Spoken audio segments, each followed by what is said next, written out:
Hai semua, selamat kembali ke Kaki Bola Podcast dan bersama kita pada hari ini ialah interim head coach untuk national team Singapura iaitu Coach Gavin Lee. Dan kita dah mendengar daripada Coach Gavin mengenai bagaimana beliau memulakan perjalanannya sebagai seorang pemain dan kemudian seorang coach. Dan kini kita akan mengenal lebih lanjut mengenai Coach Gavin, peranan beliau sebagai interim head coach. So Coach Gavin, currently you are the interim head coach of Singapore, but you did mention about Farah at the end of the first segment, and now Farah is also your assistant in the Singapore national team. So I believe you guys go way back in Tampines. Yeah. How would you describe your friendship? Are you guys like best friends? Or how is it like for you guys? I don't know if best friends is the term that would describe our relationship, but I think, like I've said before, I would trust that man with my life, kind of thing, and yeah, I think we've been through so many things together, ups and downs, and that just made our relationship a lot stronger. You know, it's funny because we started kind of our professional coaching career together, and so it wasn't easy, but you know, when you go through many things together and you come out of it together, then you know the relationship is just a lot stronger like that. Okay. For Farah, we know from a fan perspective, Farah during his playing days was a fiery vocal player, and you are considered as a calm individual. We rarely see Coach Gavin on the sideline shouting at referee or shouting at the fans or what. So do you attest to that, what do you call it, the term of you guys? Yeah, I think that's the misconceived notion that Farah is the fire and then I'm the calm one, and like Farah has tried to tell many people that it's the opposite. It's the opposite? I'm the one that's hard on the players when I need to be hard on them, not so much Farah, and I can be quite hard on situations, and so but at the same time, you know, what Farah offers to everyone is his experience from his playing days, so he understands players very, very well. He understands the context of what goes on in the players thinking in the prep and all, very, very, and that's very, very useful insights. And you know, he reads the game very well, and now he's at a stage where he's able to he understands what he has experienced before and able to how do I put it, transform it into knowledge, and that helps him with his coaching now to give those kind of insights to the players. Okay, Coach, moving forward to the national team role, you have been taking charge of the Singapore national team for 2 games since the Malaysia friendly and also the Myanmar friendly. So how did it feel stepping into this role? Was this something that you have ever imagined in your early days, in your early career, being the national coach? Well, have I ever imagined it? No, right?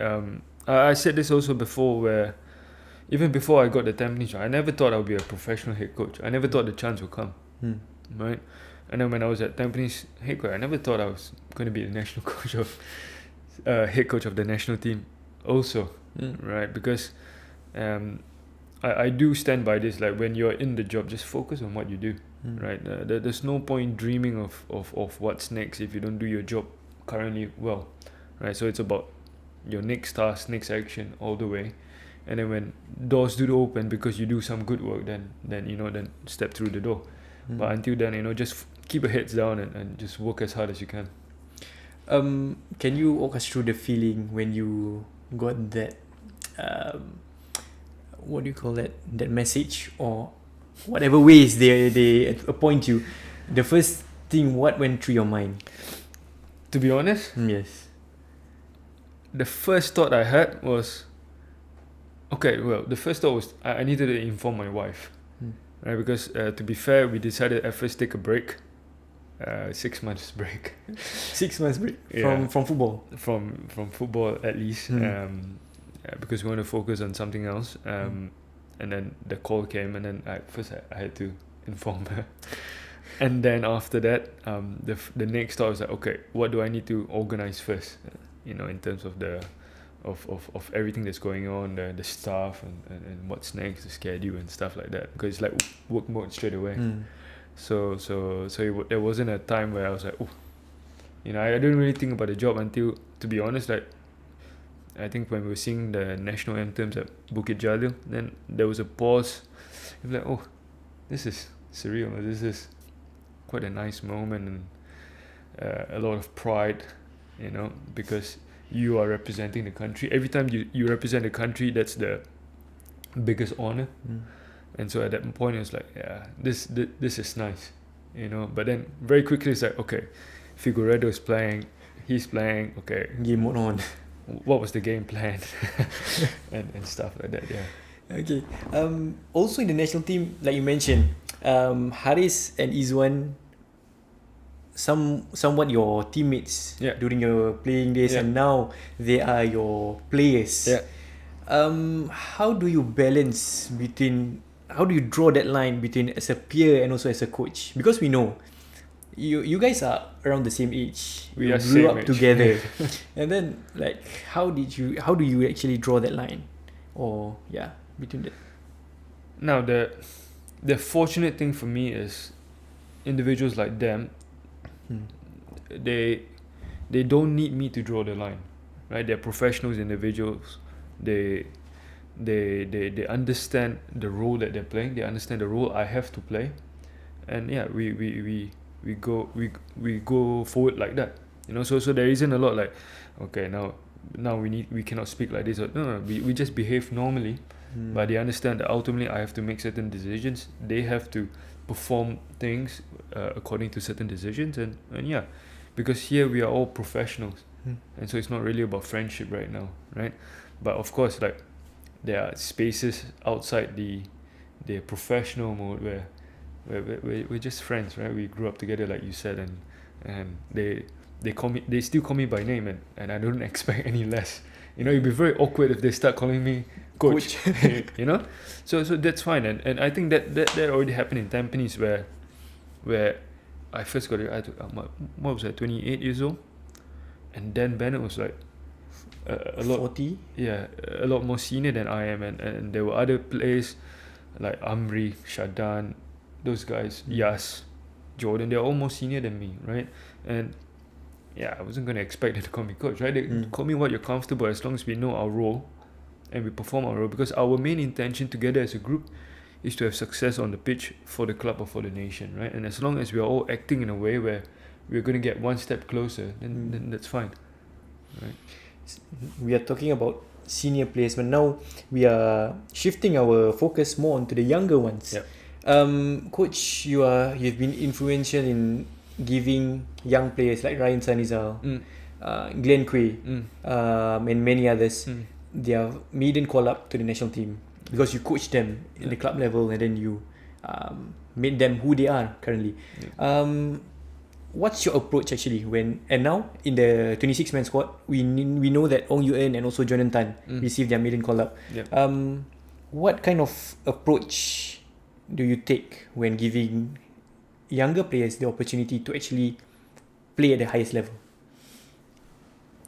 So let's go back a little bit.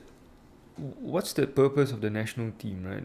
Obviously, one is to perform on the pitch, to give the people the pride and joy from their performances, right? But that's more like at the present day. But at the same time, the national team also serves the purpose to inspire the next generation, right? And when you see when they are able to see young players coming through, right, they would be able to see the pathway, like, I want to be them, I want to get there, right? Because they probably can connect with someone closer to their age, right? Like I was when I was younger. Then I saw Haris, so, oh, that's nice, and it's all possible, and that bit of inspiration is very important to go a long way in the future. And so if they're good enough, then young players should always be present, but not at the cost of the team, right? You cannot have too many young players if they're not of the sufficient quality, and then your national team suffers. So that's what we don't want as well. So it's not for the sake of giving out opportunities, but at the same time, because we need to protect the national team and what we want to achieve.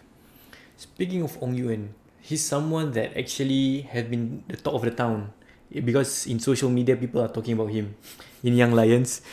He had a wonderful skill during the first game against Beliau. He did a roulé in one of the moment in one of the match, and he's someone considered as a very personally. I watched that game and also watched during the game against Tanjong Pagar and recently against Hougang. He has that quality of a very very good technical midfielder. His technical wise is very he's there. Coach, what are your thoughts on Ong Yuen? Yeah, actually I know Ong since he was quite young at JSSL, I don't know, 8, 9, 10 years old, about there. So I knew him from quite way back, and always knew the kind of player that he was and he is to today. And he joined us in Tampines. I can't remember now. Is it 2021 or 2022? And he came at quite a young age as well from Albrechts, I think 18, 19, and he started the cup final for us in 2022. I don't know, ahead of Zeko, who everybody liked as well, and that's because he was good enough. And so he always had a quality, but unfortunately when he went to NS there was a period where he wasn't playing so much, and now we're just very happy to see him back, and what we see on the pitch is not the full potential that we know that he has, but I think he has some nice qualities, but we know just having nice qualities in football doesn't get you to the very end. And so there are many things that need to fall in your place, but at the same time he himself got to find his way to survive out there and then get to where he want to be.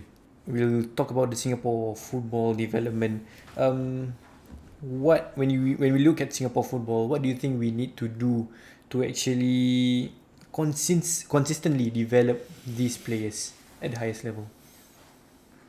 I don't know if I'm the right man to answer that, because when it comes to football, there are so many different variables, so many contributing factors, in a player's journey, and let's not forget the luck that's involved for every individual in the process.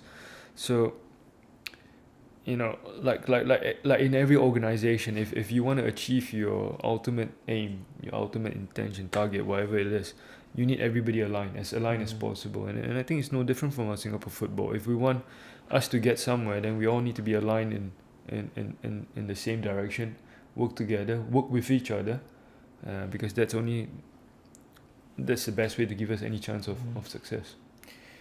Just a question for you, Coach.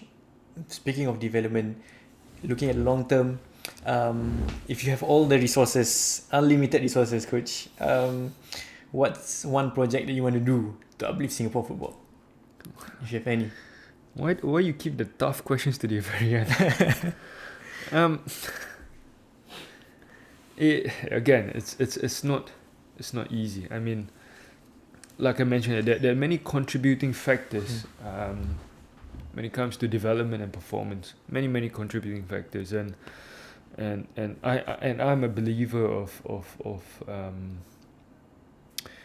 of knowledge, gaining knowledge, and then because that helps with the coaching, at least on the coaching side of things, and I'll be a firm supporter of the notion of improving our coaches. I'm not saying the coaches are bad, but I'm just saying that we can always improve, right? And we can do that with more knowledge, more available resources to help them to coach better. Like sometimes, like we all have been through it, myself included. Sometimes you're just one man with 30 balls, with 30 players, and you have to deal with everything yourself. It's not a bad thing, but the players can be helped a little bit better if they're extra pair of hands, kind of thing.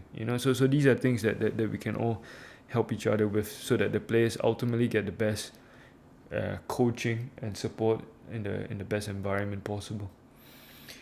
Still in the I think this will be another hard question for you, tough question, but we know that for long term you also need to have a plan as a coach. And football is a very unpredictable career or sport. In a way. Anything can happen. But if I ask you today, in the next 12 months, where do you see yourself? Are you still doing coaching, or where do you see yourself? I'll definitely be a coach. I'll definitely be a coach. I don't think I'll be doing anything else, to be honest. I think yeah, even my wife would agree.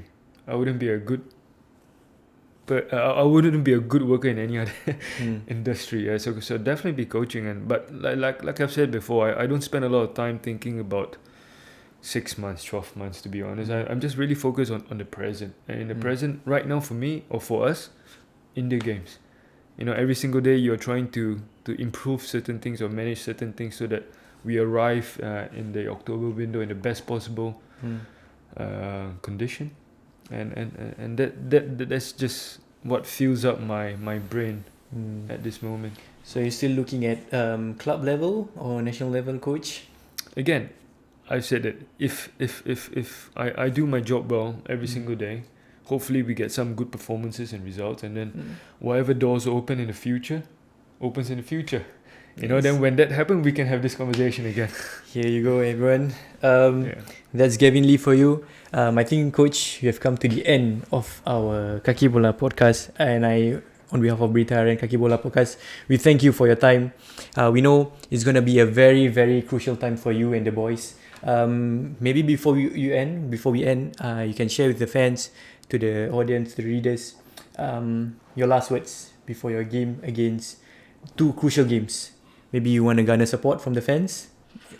Take it away, Coach. Yeah, hey guys, I think you already know, I've said this many times before, without the fans, without your support, nothing will be possible. So we've got a big game coming, you know that, at National Stadium. So please do come down, give us your support. The players will hear you, they will need you, but we will do whatever it takes to put out our best performance possible, and hope to see you there.